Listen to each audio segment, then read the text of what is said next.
to move your nonprofit forward? You've come to the right place. Welcome to the Nonprofit Architect, where we are giving you the actionable steps you need to launch and grow your nonprofit organization. Now, here's your host, Travis Johnson. Hey, thanks for tuning into the show. But before we get started, I wanted to give you all the opportunity to hop in our group at facebook.com/group/nonprofit architect. We're running a contest right now for your chance to win a $200 donation. We're not just building stronger nonprofits by giving you the actionable steps to do what you do better, but we're also putting our money where our mouth is. And if you sign up for the contest and the rules are in the group, that you will get the chance to win a $200 donation and have a direct, real-world, real-time impact to your mission. If you're struggling with fundraising, if you're unsure of how to handle a board, if you're not sure where to go and what your next steps are because you have this endless list of things to do, you can also sign up for the Nonprofit Architect Alliance Mastermind Group. Real easy, real low barrier of entry at $50 a month to get in with other leaders like yourself that find themselves stuck. Help let other people in the group solve your problems. If you're doing this thing as a solo shop or without a lot of support from your board, it's hard to know who to go talk to. It's hard to know what to do next. And if you're doing this alone, chances are you're not going to get very far. If you want to go fast, go alone. If you want to go far, go as a group. So also in the group, sign up for the Nonprofit Architect Alliance Mastermind Group and let the experts help build your stronger nonprofit each and every month. Now let's go to the interview. Hey, welcome to the show. I have a special guest for you today. Lane Belone is a former Green Beret, and he's going to talk about leadership and how to know who you are. How are you doing today? Doing great, man. Glad to be on the podcast. Yeah, it's great to have you. I've seen a lot of your work. I'm in the same kind of groups that you are. I even talked to your partner, Stephen, several weeks ago. I think he was episode number 50, a great guy to have on the show. If you haven't listened to that episode, his partner, Stephen, talks about how to turn your website into an active employee, more than just a digital pamphlet that talks about your mission that has a donate button. So definitely check out his episode. But Lane here, like I said, former Green Beret, helps veterans achieve their purpose, reach optimal performance, and he builds trust and adaptability within executive teams, forming them into a laser-focused A-team. He's travel is his big thing. He loves traveling, and who doesn't? He's been to over 40 countries, loves climbing mountains, roughing it in the Arctic, and he helps leading others to break through their unknowns and stepping into their greatness. Definitely check him out at QOLenterprises.com. That's quality of life. Lane, you are just a powerhouse. How are you? Yeah, doing well. I mean, today's a beautiful day. A lot of stuff going on in the world, as everyone can probably relate. But glad to be here with you and talk about leadership and helping people step into their greatness. Oh, absolutely. And just for the listeners out there, we're recording this the morning after the election when we still don't know who the president is for the next 4 years. So, we were up a little late trying to figure out what was happening, maybe see a speech from somebody. We got nothing. We're so unsatisfied, and we're going to take it out on you today as we talk about leadership. I don't know if take it out is the right word, but Lane is not in the nonprofit world, but he is a leadership expert and guru, is what I hear from everyone except for Lane. He is the embodiment of what they have dubbed, Stephen and himself, a humble alpha, or a humble alpha leader. What is a humble alpha, and how might that apply to the nonprofit world? Yeah, humble alpha is a concept that Stephen and I put together to marry up this kind of business mindset plus purpose and achieving performance in life, and marrying these two together because so many people want to perform at a high level, but they also want to have purpose in what they're doing. And so the Humble Alpha method, the Humble Alpha book, the Humble Alpha leadership model is marrying these two differences, because as we move forward, people are going to use vehicles such as nonprofits and businesses to help amplify their own individual purpose. And the Humble Alpha leadership model is exactly that. And the secret, though, is to establish yourself as an individual by identifying your identity and your individual purpose. And then from that position, you'll be able to build empowering teams around you, elevate all those within your organization so that way you can achieve your bigger mission of your nonprofit or your business. Oh, absolutely. There's nothing like being in a network meeting and someone's like, oh, tell me about yourself. And then you're like, oh God, who am I? I don't know. And you invariably people end up describing themselves through titles like, oh, I'm this position or a company, or I'm a Marine Corps veteran, or, I'm a dad, or I'm a Christian, or whatever those labels are. But they don't ever really describe or define who they are as a person without those roles. And that affects people greatly, not only in the veteran world, which Lane and I are both a part of. Once you lose that rank, you've identified with that for so long, and that mission that you've identified for so long, but it applies in the nonprofit world. The turnover rate between executive directors and fundraisers is anywhere between 12 and 24 months. So if you are on the board of one of these organizations, you might turn over 2 or 3 executive directors before your term is done. And people in the organization many times define themselves by their title.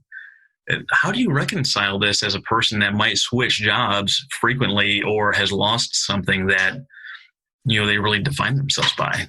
Yeah, so this is actually a great parallel, because in the special operations community, it's not really a high turnover rate because of stress or anything like that. It's just the way the military is set up, to where a military leader for, let's say, a Special Forces Operation Detachment Alpha, a 12-man ODA, is the leadership is about 12 to 24 months for those leadership roles, both for the enlisted and for the officer roles. So this is a great parallel, because special operations has a really pinpointed mission. Nonprofits have a very, really pinpointed mission.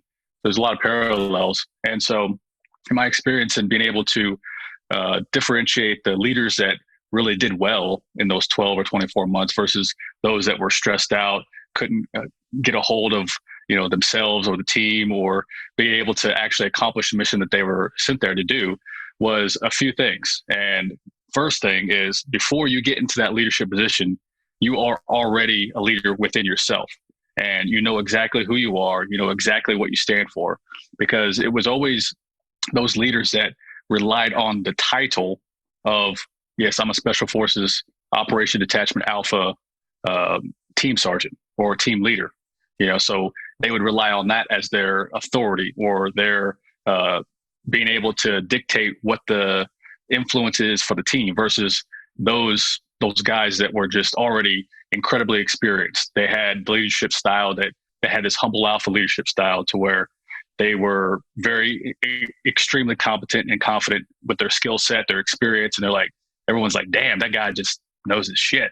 You know what I mean? Like, he's been here, has all this experience. And then he comes in and he's just like, "It's exactly who I am. This is how we're going to do it." And he just melds his own personal leadership experience into the team dynamic. And being able to, there's an art to being able to come into a new organization, or an organization that you haven't been part of, and meld your own powerful leadership experience with what the organization or that team is already doing.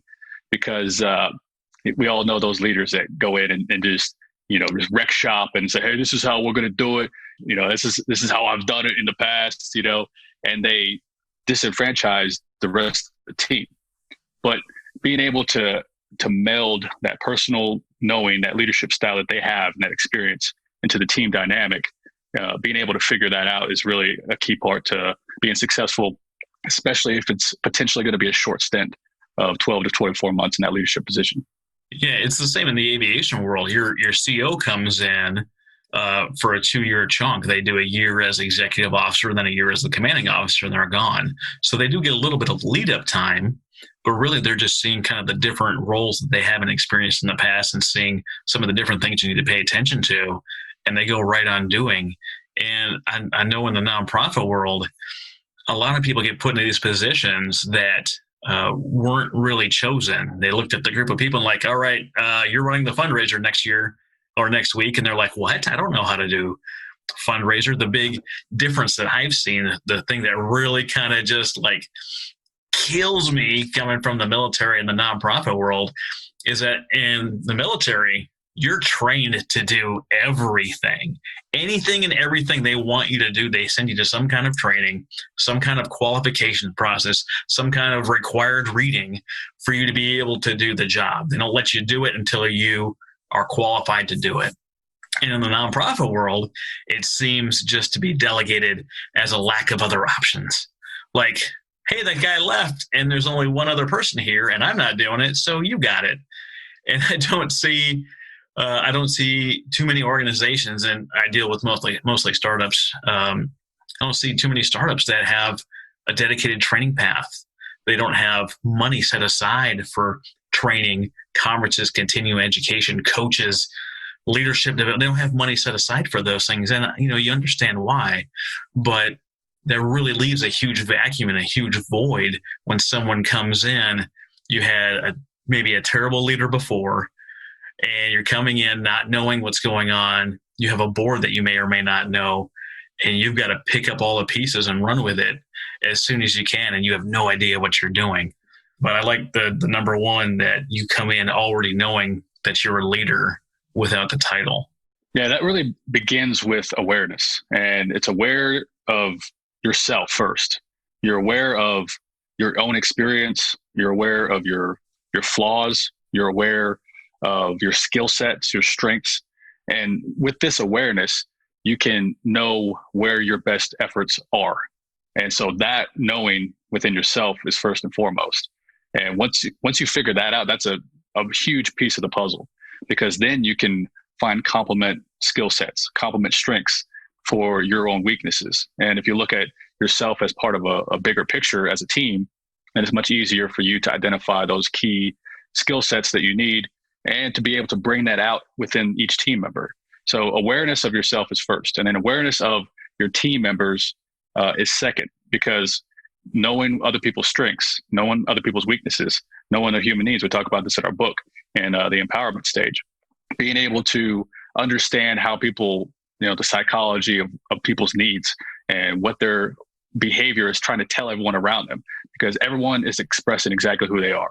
We have those people that are always compensated for something because they feel like they need that feeling of, hey, you did a great job, or hey, I see you, or hey, you need recognition for all of your efforts. And we all need that to a certain extent, but we know people that need that a lot versus other people that don't need it so much. So understanding this awareness of yourself and those around you is incredibly important, because the leader is going to automatically identify what is needed for the next step. Because we all know those people that are the junior guys, the guys that are in the medium experience of the organization, but automatically they quickly become the go-to people because they have this awareness about themselves. They have this awareness about their team members, and they can start moving pieces of the puzzle around to say, hey, we have this skill set that, hey, Joe over here is really great at this. And so let's cultivate that within the entire organization. And for us to be aware of that is really incredibly powerful, because that has no title, that has no official role besides being the go-to guy, or being that guy that's just shit hot, or that guy that, everybody looks to them for, hey, what should we do? And even those junior people are going to then fill those ranks. And so if you're listening to this right now, and if you're not already a leader in a specific title, this awareness piece is going to be incredibly powerful for you once you comprehend it fully, because you're automatically going to be the leader without the title. And then you're going to be given more responsibility. People are going to look to you for advice and wisdom on how do we take this next step? How do we figure out funding? How do we figure out all these different aspects of the nonprofit world or business, right?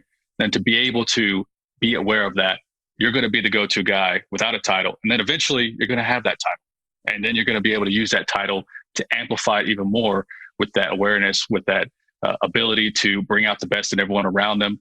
And I think that's a really powerful, potent way to operate in the world. Total agreement. So what this might look like in another scenario, we talk about it in aviation as a designated leader, that's a title, and a functional leader, that's an ability. So when we go and deploy and we have our flight engineer who is the master of all things mechanical on the airplane. He can absolutely do that. He's not necessarily the highest ranking guy, but that is his function, and he can do that. Same way with you're out with a bunch of people, and you've got the leader of the group of friends, and they do everything, but your car breaks down. And even though this other person's not the designated leader of the friendship group, that's the guy that knows everything about cars. And that's who you're going to defer to automatically to let him handle the situation. What this might look like if you were in a startup nonprofit is you might be the kind of person that is very detail oriented, very structured, very minute details, but you might need someone that's the big thinker and the visionary to come in and complement you. So together you guys can lead a good organization. What you don't want to do is be the visionary and bring in 2 or 3 other visionaries, because you're going to have all the talks and all the great excitement in the world, but then nothing's going to get done, because you need those people that are going to do the day-to-day, the nitty-gritty, the admin work, whatever you want to call it, to get the needle moving forward. You need that other balance, that other component, the yin to your yang to get that thing solidified and moving forward. But understanding who you are and where your strengths are. And I've mentioned this before, I'm not the tech guy. I'm not the podcast mixer. I have people for that. I suck at it. I'm okay with sucking at it because I'm better at other things. I let them do what they're good at, and I do what I'm good at, and everything's fine. Absolutely. And the thing is, being able to be aware of that of yourself and your skill sets, the things that you like to do within the organization are incredibly powerful, because then you're able to allow yourself to focus on the next step for your growth or the organization. And, being able to allow yourself to do that is just incredibly potent. Absolutely. You don't see NBA players working on their tackling skills. Like, that's not something that they do. They let the football players handle that stuff. You don't see the linemen in a football game dropping back to pass, because that's not their job. They know what their role is. They become experts in their role. And if they're good enough at that, then they reach the level of, the NFL, and they're doing that for their full-time job. There's nothing wrong with being multi-talented and multifaceted. And if you're a startup nonprofit, chances are you're wearing all the hats. You are the janitor and the CEO doing everything. Yeah, so that's actually what I was going to bring up is that's a critical component, because whenever you're starting up, you have to wear these 17 different hats. And what that's going to allow you to do is, if you're hungry enough, and if you're willing to get your hands dirty and get that experience on not just getting a good enough answer, but doing it to the best of your ability, it's going to allow you to have that experience of, at least from a macro point of view, what it takes to have a good marketing philosophy, or being able to have fundraising strategies, or having these different areas in which you may be the only person doing all these different hats in the beginning, but as you grow, you'll be able to identify the people that are actually good at it. Because the worst thing is that you start growing, and then you start to identify people to fill these roles that you don't no longer need to, because your business is growing, your nonprofit's growing, and you're going to potentially hire somebody or bring somebody on that isn't good at marketing or isn't good at fundraising. That's like the worst. You know what I mean? So by you being able to give it your all, get the experience, and understand it from a macro point of view, that you're going to be able to continue to have that full picture of the organization, because you know what a good marketing person looks like, you know what a good fundraiser looks like, or all these different skill sets, you know what a good tech person looks like, because that's the worst. You're doing all this stuff and you're doing it okay, because you see the pieces put in together for the organization, and then you try to hand off the tech. Hey, do my website. Hey, do the funnel, or hey, do this fundraising thing. And then they suck at it. They don't see the vision, or they don't. So having that experience of wearing all those hats allows you to be the glue of the vision, if that's your role in the organization. So we talked about coming in already being a leader, whatever that looks like for you, the awareness of self, knowing what your strengths and weaknesses are, and where you can really use some help. And just because you need help in an area, it doesn't make you helpless. Right? We all have those areas that we need feedback on, we need help with, we need someone else to do it because we don't have the time, whatever the reason is. Asking for help doesn't make you helpless. What else? What's the next part of this? Well, it's being able to identify it first and foremost. So you come from a place of awareness and you identify what needs to happen and how you can put the pieces together, how you can empower the team. So it's good to identify it and see it. But the most critical part is actually doing it. And sometimes that's what people can have trouble with, is they can identify what actions need to be taken. They can identify these things, but they actually don't take action on it because they're too timid. They feel like, hey, who am I to give advice or to give or influence some kind of direction? And to be able to speak that wisdom or speak that advice is the next step, and to be able to voice that in a humble alpha way. So it's being able to have that humble alpha power to be able to say, I know what the next step is. This is my recommendation. Do it in a respectful way, because of course there's hierarchies, there's structures to businesses, nonprofits, but being able to step into that meeting or to have that conversation with confidence and say, hey, this is my opinion based on my experiences. This is what I'm looking at, and this is what I recommend, and to be able to then take action on it. So that's a critical part, because many people don't take action like they should. That they have all these ideas. They say, oh, they should be doing this, and oh, if I was in a leadership position, I would do that. Well, you don't need to be. You don't need to have that title in order for you to act. So by you acting based on your experience and your awareness, you're gonna move the needle, and you're just gonna make stuff happen, and you're gonna have the right conversations with the people. You're gonna empower those that are doing the fundraising or doing the tech or doing X, Y, and Z within the organization.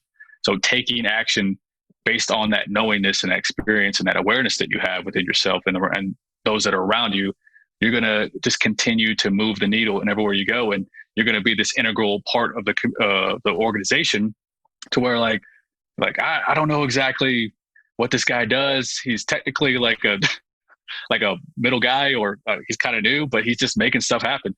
And that reputation that you're going to build just by you being you being aware of yourself and being able to be aware of other people around you, and then taking action on that awareness is going to take you far. It's going to allow you to step into those roles of responsibility. They're going to amplify the mission of the nonprofit, mission of the business, and to be able to say, wow, I don't know this guy, I don't know this gal, but she's just on it, and everything that she touches almost turns to gold.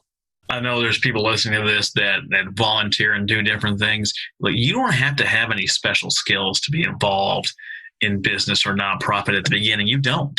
But the things you can control, you can show up on time. You can have a great attitude. In the Navy, we call it a can-do attitude. What's that mean? Oh, I can do it. Whatever the thing is, I can do it. I can figure it out. I can take a class. I can, sort of a call with Lane. I can figure this out, and I can do it. I can do. And have that good can-do attitude. And showing up and having a great attitude carries through everything that you do. Eventually, you're going to have the skills. Eventually, you're going to have the leadership. Eventually, you're going to know who you are. And you're going to be able to build those things, even if you don't have any specialized training. So don't think that because you haven't already had these jobs that you can't make yourself get there one day. Start where you're at. Absolutely. And it doesn't matter what skill sets that you have right now. If you're hungry enough, if you're enthusiastic enough, and you're driven enough, you're just going to make stuff happen, and you're going to build those skill sets. You're going to build that experience. And then all these almost intangible skill sets are going to come one day, and you're like, oh, I, was a big part of making this, donation thing happen, or this event happen, or this to happen. And then you start to have this reputation and this credibility under your belt. And then you can then just continue to amplify that. But if you're in that position right now where you don't have a lot of accolades or even a lot of experience or skill sets, all you got to do is be hungry enough and enthusiastic enough from a humble alpha way to not try to get credit for everything, not try to prove the world that, hey, this is, what I can do. But it's just about you just expanding your skill set, experience, and then being able to radiate that value within your organization and, of course, outside the organization. Absolutely. And I've been going through your book, Unleash Your Humble Alpha. And it's not, for those listening, it's not you becoming a humble alpha. It's you defining those 2 or 3 words that make sense to you and fit you as a person. And I'm going through this and I'm like, I don't even know who I am. How do I define these things? And the book is great. It walks you through a process to define, discover your zone of greatness. What are you really excited and passionate about? What do you have skill sets? What do people tell you that you do easily? And through the process, it helps you define who you are and distills it down to a couple of words of your choosing that you can use. So if you're going through the book, you won't call yourself a humble alpha. When you're done, you'll call yourself something else. I always default to me. They're like, who are you? I'm like, oh, I'm Travis. I'm always Travis. I'll always be Travis, no matter what I'm doing or where I am. And people are like, what does that mean? I'm like, I don't walk into a party and I'm not timid and I know who I am and what I want and what I'm doing. I'm always me. And they're like, how do you do that? I was like, well, I don't like these people's opinions of me. They're going to have them, and whatever they are, they're none of my business. That's between them. I'm still going to be me. And so what they might look like as a party, people are like, man, this guy's wild and crazy. He has like no inhibition. No, I'm just me all the time. And once you're okay with it, you'd be like, oh, it's just you all the time. Absolutely. I'm always me all the time. And that's who I am and what I do. And I know Lane is the same way. I know your partner, Steven, is the same way. One of the litmus tests is that, if you're in your organization in a meeting and your significant other watches you or is a fly on the wall, would she recognize you? And then on the flip side, if you're at home with your wife or your family and the kids, and one of your coworkers or one of your partners is a fly on the wall, would they recognize you? Are you these two completely different people to where, you're powerful in the boardroom and you're just, dictating this and this and this, and then you get home and your wife and family doesn't really give you respect, So these things are different sides of you. And of course, how you act around your grandma and your spouse and your friends are all slightly different, but there's always a running thread of you're always going to be you. But if there's a significant difference like this person's two different people. And once you can marry up all these different sides of you and you're just operating from exactly who you are, that's a really powerful place to be, to where you don't have to flip the switch of like, oh, I'm going to turn into boss mode. And there's a little bit of that when you turn on the hat or you put on the hat, but you're not changing your personality. You're not changing who you are, because you're always working from this fundamental position of, I know exactly who I am. I know exactly why I do the things that I do. And I'm intentional about everything that I do, whether that's work, play, or anywhere in between. I love that intentionality. Doing things on purpose, doing things you mean to do on purpose. And what it looks like from the outside is consistency. And consistency is one of those things out there that helps you build credibility. It helps you build trust, and people understand who you are as a person inherently. When people come up to you and they say, oh, I've heard about you, what that should mean, and you should hope it means, is like, I know exactly who you are, because your raving fans out there know exactly who you are, what you do, and what you stand for. There shouldn't be a surprise. Oh, I've heard about you. And you're like, oh my goodness, what did you hear? Am I awful? Was it about that drunk weekend? Was it about that inappropriate photo I shared around at work? Was it about wherever you're skirting the line at? Being consistent and showing up and always being who you are and who you're meant to be is going to ripple through every area of your life, whether if you're a nonprofit, whether you're still in the military, whether you're in business, or you're working for somebody else. It needs to be the same all the way through. 100%. In the book, we talk about this consistency, and one of the easiest ways to define how you operate in the world. And so part of the identity process of the Humble Alpha is to define your personality. And that's what Travis was talking about. And the second part is how you interact in the world. And how do I interact with myself? Or how do I treat myself? How do I treat my mind? How do I treat my body? How do I treat my family? How do I treat my business or my nonprofit? How do I treat strangers?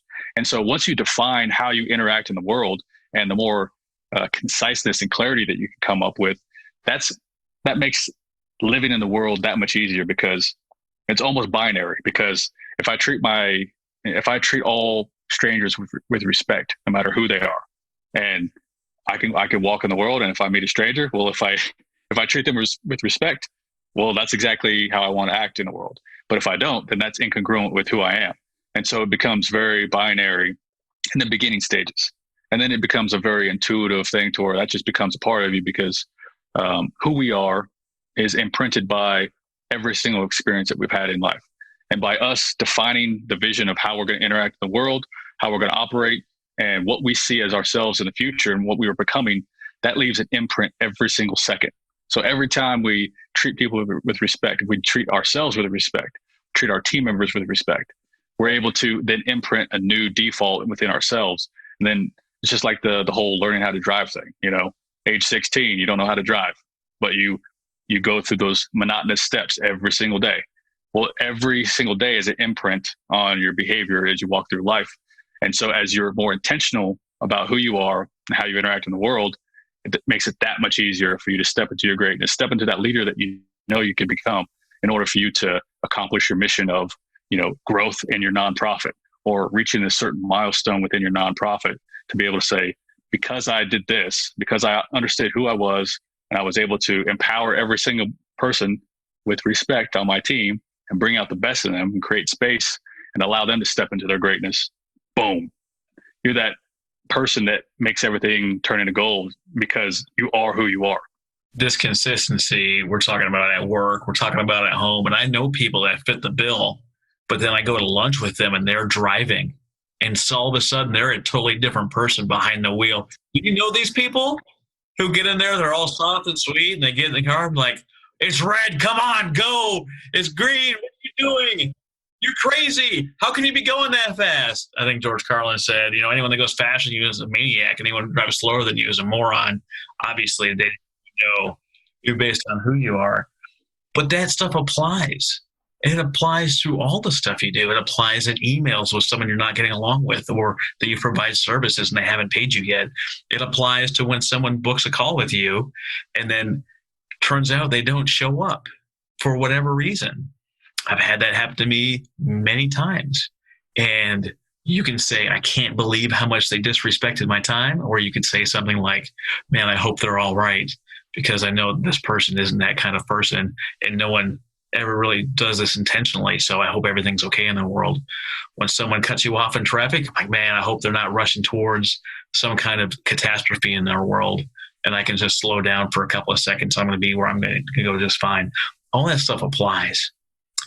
We're talking about election stuff. Whoever the president is going to be in the next 4 years is not going to affect my personal happiness. There's every president that comes along. They do things that I like. They do things that I don't agree with. They do some head scratching things. I'm like, I can't believe they would do this. This is really weird. But it's not going to affect how I treat my family. It's not going to affect how I interact with my neighbors. It's not going to affect the love that I spread to everyone that I meet and everything that I do, because it doesn't affect who I am as a person. Now, Gallup poll disagrees. It says 45% says the president affects their mood. If everything's affecting your mood, who's really in charge? Is the media in charge of your mood, or are you in charge of your mood? That's an important thing to, we operate under the internals whenever we know exactly who we are and what we do in life. And the externals in life allow them to be followed by the wayside, and they don't have as much a powerful influence. So like, having people talk crap about you behind your back, or, competitors, spewing whatever, or politicians, or whatever is happening on the external world, they have much less effect because you know exactly who you are, exactly how you operate in the world. And it just makes it that much easier to say, you know what, I have a pretty good life. I'm, working on this nonprofit. I'm working on this business, and it's not going great, but it's going pretty good, and it's getting better every single day. I'm making connections. I'm making progress, and those external things that you can't control have much less effect on you. If you're on the right side of the dirt, you still got fight left in you. There's still greatness to unleash. There's still things you can do, people you can impact, lives that you can change. If you're on the right side of the dirt, you're still going. Don't give up that fight. It sounds like we're building here, and I'm just glancing through the index or the table of contents in your book, and we haven't talked about momentum yet. And I love the first section of that where it talks about relational capital. If you're in the nonprofit world, relational capital is in everything that you do. Every interaction you have, whether with the board, the executive director, the staff, the volunteers, or people you meet in the public, all that relational capital is what's going to get you to where you're trying to go. What advice do you have for someone that's starting out and they're trying to build relational capital? Yeah, so relational capital is incredibly powerful. And so in the book, we talk about it in stage 4, section 4, just to set the kind of stage or to build a little context. We have 5 stages, 5 sections in the book. First 2 are about the individual, who you are, your identity, your purpose. The third section is about empowering your team within the organization. And then how we set it up in the book is that the 4th section is gaining momentum, is about outside of your organization. So that's how we kind of build it from the inside out. Relational capital is happening all the time. And it's with everybody that you meet. It's with everybody within the organization, outside the organization. But what it really helps you with is building this momentum of joint ventures, partnerships, collaborations, and to be able to invest in other people around you and to be able to allow yourself to create value no matter where you go. And there's a lot of people that operate in the world that want to be compensated for their value that they provide in the world. And that's perfectly fine. But whenever you're providing value as just this radiant aspect of yourself, because you know exactly who you are, you're only going to exude value. So you can have a simple conversation to where you ask the right questions, you connect the right people. And depending on what kind of solutions that you provide for that moment, that could be something that you just give for free, or it's a value add just by talking to you or by knowing you or being connected to you. Of course, if there's going to be some kind of larger type of connection where a specific connection, a specific intro is going to lead to a deal or lead to a potential like huge collaboration, yes, you can capitalize on it to a certain extent. But what this allows for you is this personality of value, allowing you to just exude value no matter where you go, and letting go of the expectation of when the ROI will come back to you, because relational capital will always come back to you as far as return on investment, because you never know if it's going to be tomorrow to where say, hey, Travis and I are talking and something happens and, oh, by the way, I want to connect you with X, Y, and Z. And then boom, something happens tomorrow. Or it could happen 3 years down the road and somehow, I meet somebody, Travis meet, and we just connect some certain people, so you just never know how this stuff's going to happen. Or it may not even be Travis or me returning investment on each other. It could be our connections that somehow allow ourselves to have that value come back to us. But if you're just operating under this radiant value, that you're just giving value, and not in a scarcity mindset way, but an abundance mindset way, to where it's going to happen.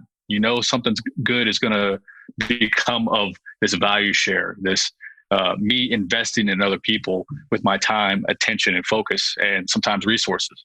So this is an incredibly powerful way to take your organization and grow it in the exact intentional way in which your mission dictates, in which people and members of your team feel that this is the best way forward, or you as a leader of the nonprofit, being able to identify the keystone areas in which for you to grow and partner and do joint ventures with other organizations.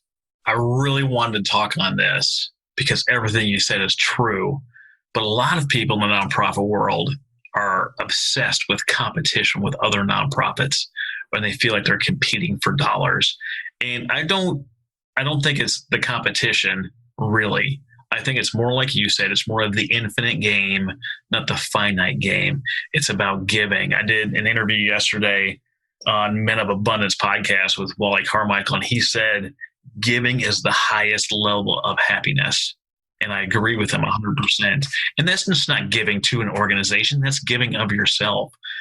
One of my personal values is to elevate everyone and to provide value without expectation. And it's aligning with exactly what Stephen and Lane talk about all the time. And I probably even got it directly from Stephen, but it is just such a game changer. I was at a watch party last night for one of my retired Navy friends who's a state senator in Oklahoma. And I got no business being there. I'm not in that. I don't have business to really offer them, but I like to go and say hi and meet different people. And I love hearing about what people are doing. And you never know what you've learned or just found out that's going to impact lives. I sat down and talked to someone from the Oklahoma Petroleum and Gas Alliance.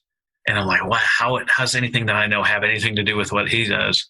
Well, the day before, I talked to someone that builds strategic partnerships with entities like banks and alliances like his, and how you co-brand a study, and how that co-branded study has far more value to both the organization and the actual business that's providing value. It's not that gold level bronze stuff that so many people do.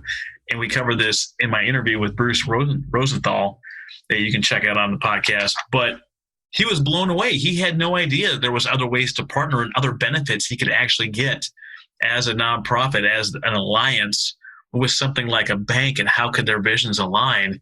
Because he had been growing up on the whole thing of gold, silver, bronze, platinum, styrofoam, Tesla, whatever level you have of giving, to provide a whole other avenue of value.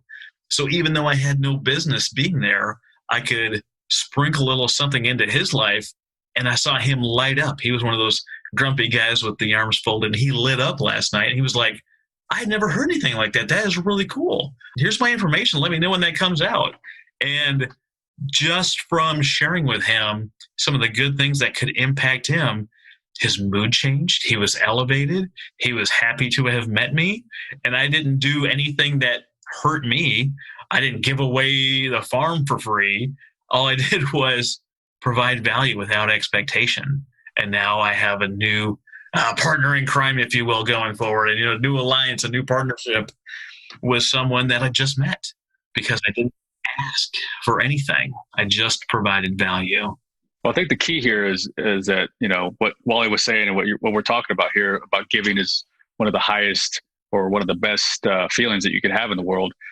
But if it comes from an empty cup, you're not going to be able to have that incredible feeling. So, and this is why the first two sections of the book are so important, to where whenever you figure out who you are and how you interact in the world and what your purpose is, both as this life chapter and your life as a kind of a theme or a whole, it's much easier for you to then give freely, because we all know those people that give out of scarcity, that if I give, then I will then be able to receive. So that expectation of being able to receive, especially if we have some kind of expectation of like, well, if I give them this value, if I give them this strategy, this idea, this document or this connection or whatever it is, then they're going to owe me, or I'm going to have them give me something in return. And so that mindset of I need to receive something, is a very limiting belief. And so by understanding who you are and coming from a place of, yes, my cup is already filled and it's overflowing with abundance, with joy, good people, all this good stuff. And so you have this cup right in front of you and it's overflowing. It's much easier for you to give, to pour a little bit of that into somebody else's cup. And that's exactly what happens when you're having these conversations or connecting with people or networking.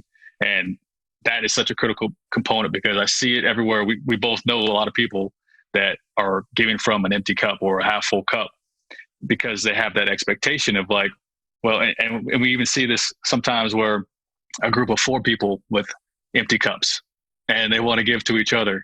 And they think that by giving to each other, that they're able to then somehow magically have more altogether. And there may be something that happens because of that. But whenever you operate under this very powerful, self-leadership, humble alpha principles, that you're able to know exactly who you are, have your cup filled, and then freely give without any expectation, because it's going to come back to you. Absolutely. And in the nonprofit world, there's a whole other section of giving problems. Let me know right now if you've heard of this kind of person. They give all day long, but they refuse to receive. Oh, I'm in this nonprofit, I'm giving, I can't take a salary because it's wrong. Or I spend 40 to 50 hours of work. I spend 40 hours of my nonprofit, but I won't allow anyone to help me. I'm doing all this stuff. And I call it martyr syndrome, because you feel like you have to die on your cause, and it has to be painful. It does not have to be painful. You do not have to go it alone. You are worth blessing too. Have you seen these people, Lane? Have you seen these people? Oh yeah, absolutely. And that's, it's usually a much a deeper issue or a deeper situation to where they don't feel like they're worth it, or they feel like they have to earn the credit or earn the respect or earn, whatever it is that they're doing good in the world. And Travis and I will both tell you right now that you're already worth it, that you're already crushing it, that you deserve all of the credibility, all of the accolades, all of the riches, whether that's salary or profit or whatever it is, that you deserve all of that. And if you operate under that, knowing that you deserve it, that you don't have to earn it, as far as always having to give and never receiving, it's such a cyclical loop that until you decide and flip that switch of like, you know what, I'm going to respect my time.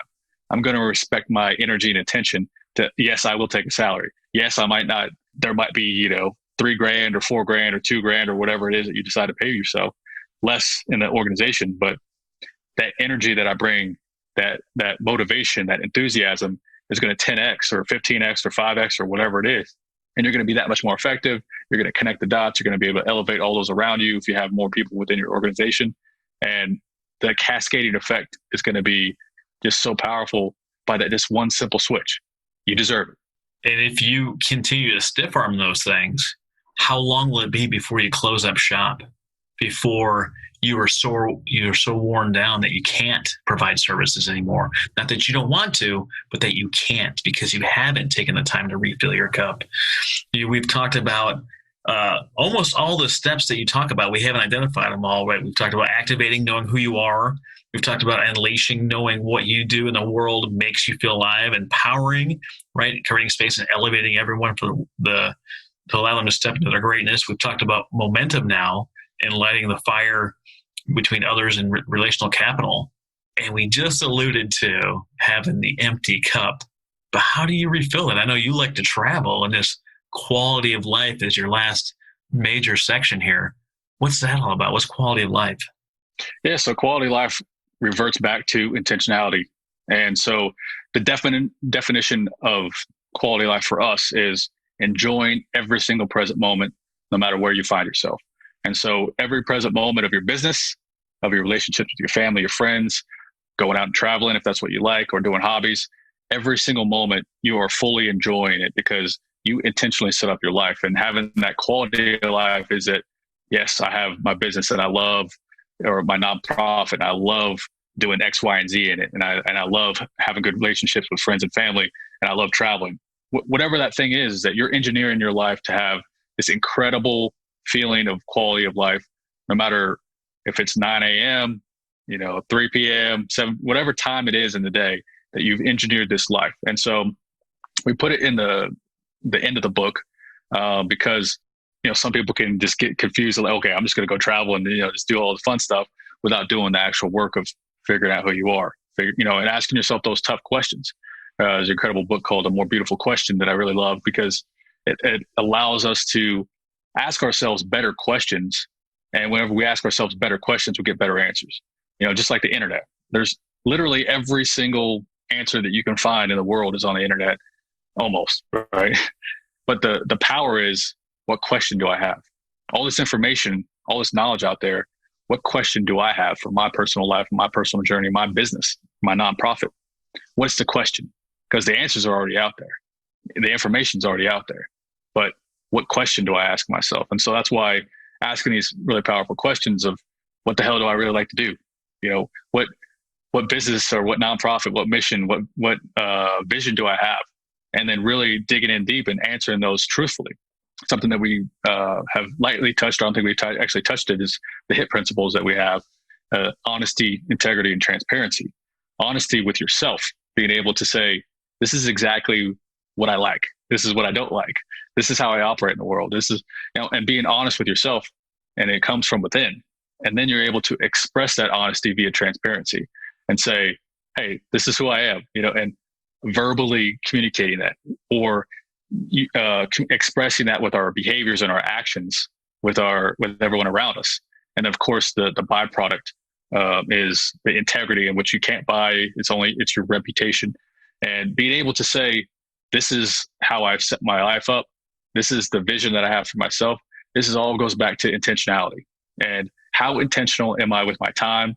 with what I'm doing in my nonprofit, how I interact with all the people that are around me, and being honest and saying, this is what I really like to do. So if you're, if you're a weirdo, quote weirdo, and you like, Dungeons and Dragons, and that's the kind of thing that you like to do, then go for it. Like, let that be the thing that fills your cup, because there's a concept called hedonic calendaring.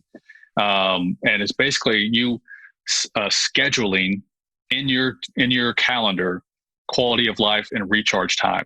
And this is so critical because if you operate under consistent stress and you don't have any time for rest, then you're going to get burned out. You're going to not allow yourself that time to recharge, re-energize yourself, and give yourself more enthusiasm.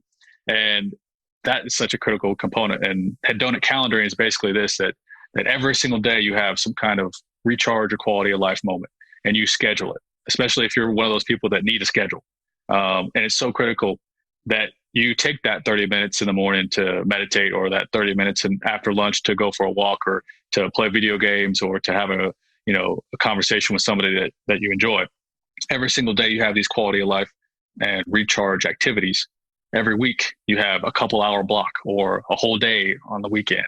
Once a month you have a full weekend. You go on a trip and you unplug and you remove yourself from the internet or whatever it is that you do. And so this allows you to not have to wait till the 2-week vacation that everybody looks forward to and try to cram all that recharge and that fun and that quality of life and being able to say, recharged than I ever was before. Yeah, and you do so much recharging on your vacation that you come back exhausted. And you need a vacation from your vacation, yeah. Exactly. So this is micro refinement in your life and in your nonprofit. And to be able to do it for yourself, first and foremost, that recharges your cup. But then you create that culture within your organization and allow other people to then do that for themselves. And maybe part of your culture in your organization is to have quality of life events, quality of life days, quality of life half days on Friday, whatever it is that looks like the right answer for you and your culture and your organization. But calendaring it, making sure that it's a priority, because without that, what's it all for?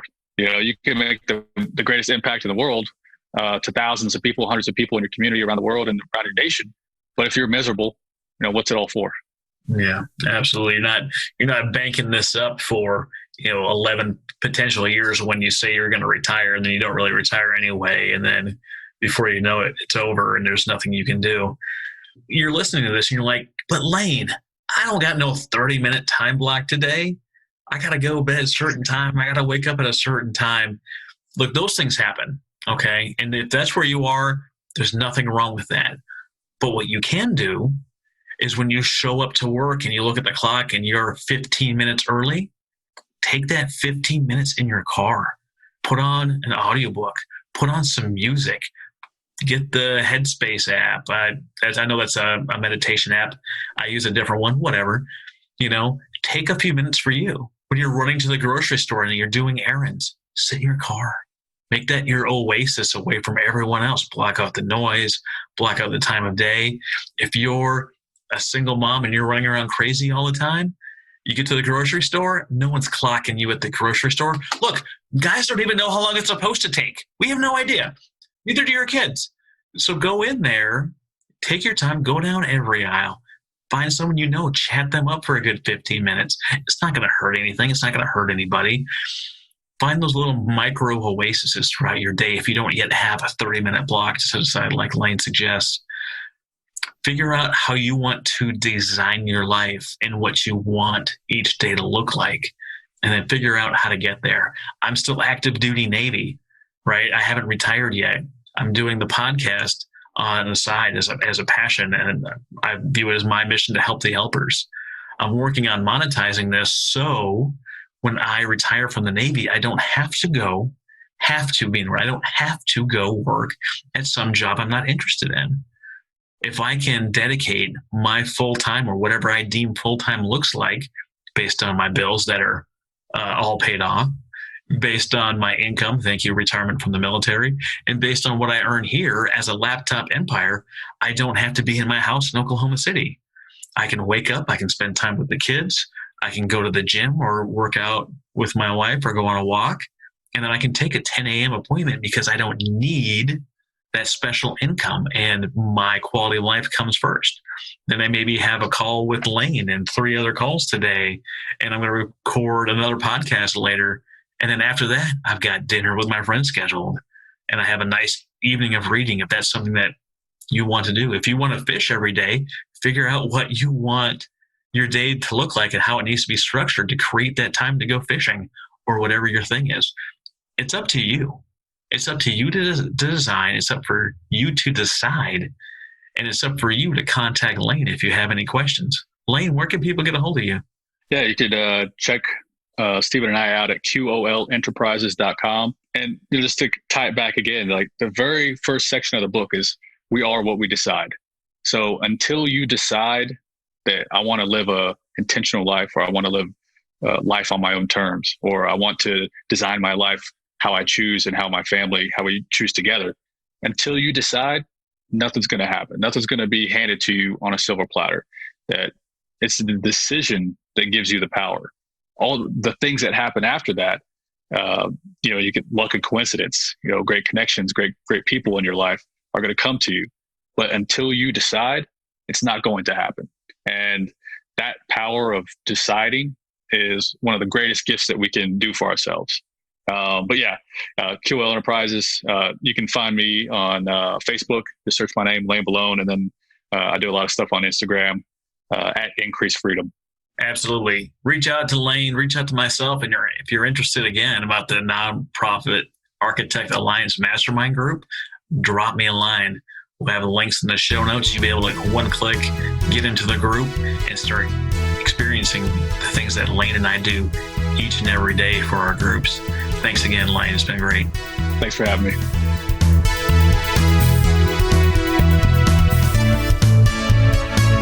You've been listening to The Nonprofit Architect. To listen to all our past shows, visit http://nonprofitarchitect.org. And be sure to subscribe, rate, and review our show. Thank you.